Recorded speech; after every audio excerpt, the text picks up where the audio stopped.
What's going on in the copywriting culture? Boy Loso 2.0, the copy god himself. And today I want to talk about setting yourself up for success. Okay. First of all, I'm going to simplify this thing as much as possible. Why? Because you like things simple.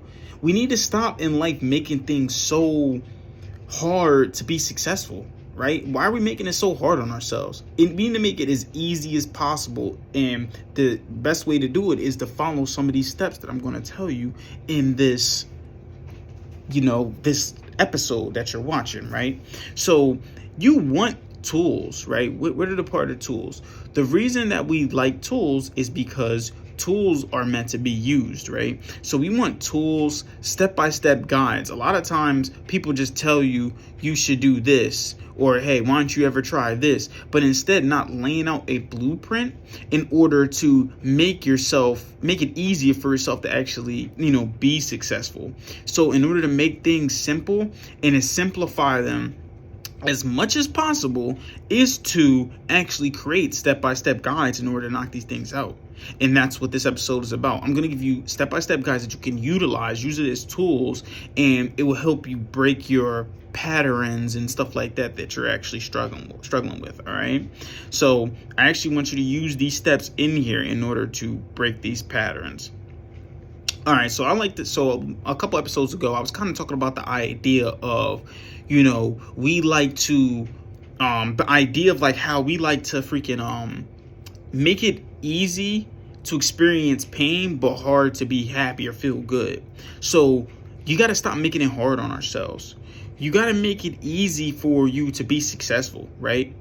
And that's the problem with a lot of times. That's why it doesn't work out, is because we set ourselves up for failure. We set ourselves up to not actually put ourselves in a great predicament in order to actually be, successful and make it easy on ourselves, right? And the easiest example that I could think about it is cheating, right? People talk about cheating and how this person is the worst person in the world, stuff like that. Yes, cheating is very bad. I think that you should not do it, and definitely, if there is, yourself to blame for that. But cheating is about opportunity, right? It's about being in the wrong place at the wrong time. Honestly, that's really what cheating is, right? So it's like you were maybe drunk at a party or something, like, well, at least the ones that aren't intentional, right? Well, everything's intentional, but the wrong place, wrong, the person who's drinking, they may be sitting out at a party or something like that, and then when they're at that party, you know what I mean, they're with the guys who, they may be surrounded by guys who are all freaking cheaters anyway, and these cheaters too are just like, they're over there doing their thing, or they might be boosting. They're not even there to set him up for success. And honestly, if your friends are over here trying to push you to be a cheater, then you should definitely find some new friends. But they'll be like, oh yeah, bro, something. Then you're around different types of women. And then, of course, one thing leads to the next. And next thing you know, you're in a bad opportunity or bad spot, right?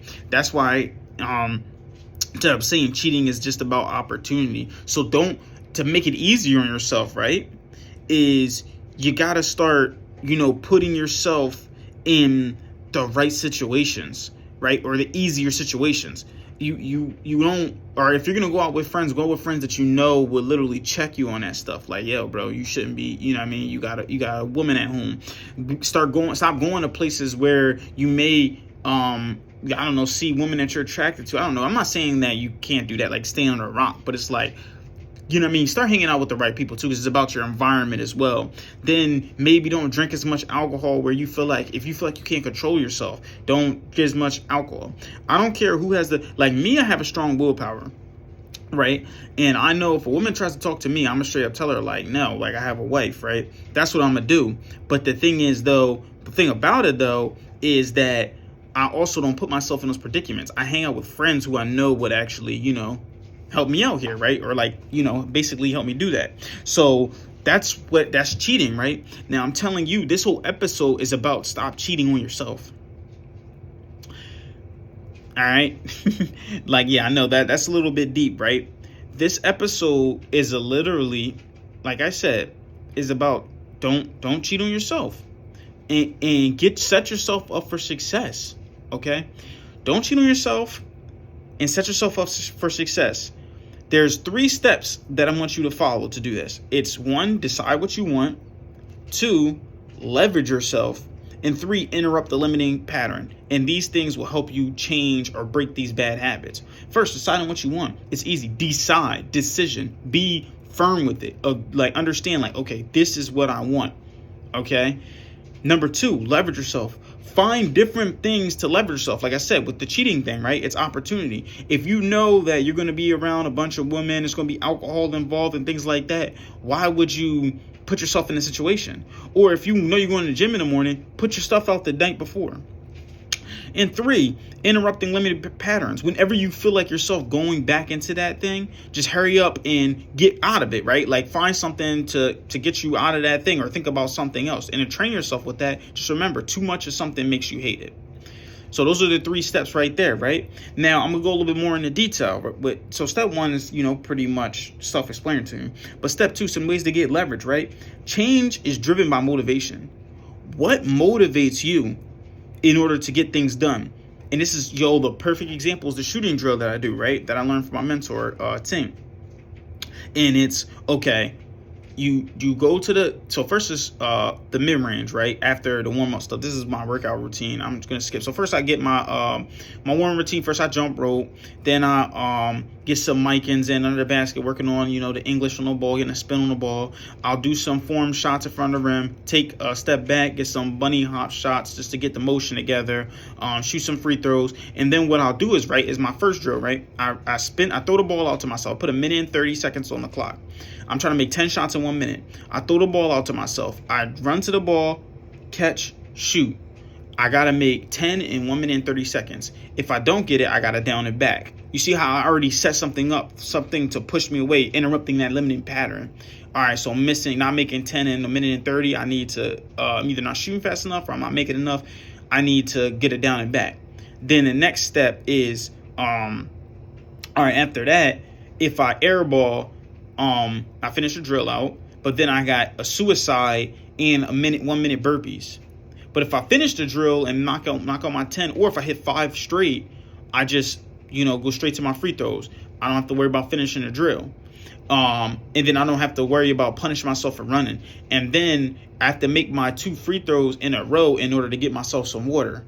So I already have that thing leveraging what's motivating me. All right, I'm tired. I need water to motivate me. So with your goals, you need to find something to motivate yourself, right? That's a couple things I was in there, right? Driven by motivation. Create a sense of urgency in that drill. Like I said, you got 1 minute 30 in order to make as many shots as possible, or make the 10 shots. So create a sense of urgency. Make sure that your goals are like now. They need to get done now.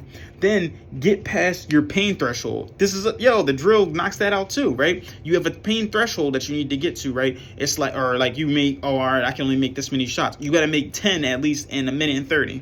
That means you got to shoot fast. You got to run hard to get your rebound. You got to call your shot out, stuff like that.